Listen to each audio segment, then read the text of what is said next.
Hello. Kannappa എന്ന ചിത്രത്തിൻ്റെ ഇന്ന് മൂന്നാം ദിവസത്തെ കേരള ബോക്സ് ഓഫീസ് കളക്ഷൻ റിപ്പോർട്ടാണ് നമ്മൾ നോക്കാൻ പോകുന്നത്. വീഡിയോയിൽ മുൻപ് വീഡിയോ ലൈക്ക് ചെയ്യുക, ചാനൽ സബ്സ്ക്രൈബ് ചെയ്യുക. ഈ വരുന്ന ജൂൺ ജൂലൈ മാസം അങ്ങോട്ട് ധാരാളം ചിത്രങ്ങൾ OTT റിലീസ് ചെയ്യും. നമ്മുടെ ചാനൽ ഭാഗം പരിശോധിച്ചാൽ ആ വീഡിയോയ്ക്ക് നിങ്ങൾക്ക് കാണാൻ വേണ്ടി സാധിക്കുന്നതായിരിക്കും.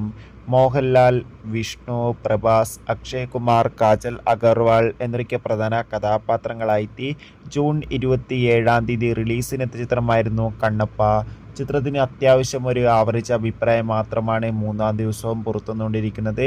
മൂന്നാം ദിവസവും കേരളത്തിൽ ചെറിയ തോതിലാണ് ബുക്കിംഗ് നടക്കുന്നത്. അതുകൊണ്ട് തന്നെ ഇന്ന് 40 ലക്ഷം മുതൽ 50 ലക്ഷം വരെ കേരള ബോക്സ് ഓഫീസ് കളക്ഷൻ നേടിയെടുക്കാൻ വേണ്ടി സാധിക്കുമെന്നാണ് ട്രാക്കിംഗ് റിപ്പോർട്ടുകൾ സൂചിപ്പിക്കുന്നത്. എന്തായാലും കണ്ണപ്പ എന്ന ചിത്രത്തിൻ്റെ കൂടുതൽ കളക്ഷൻ റിപ്പോർട്ടിനായി നമുക്ക് കാത്തിരിക്കാം. ചിത്രം കണ്ടവരുടെ അഭിപ്രായം തീർച്ചയായും കമൻറ്റ് ബോക്സിൽ രേഖപ്പെടുത്തുക.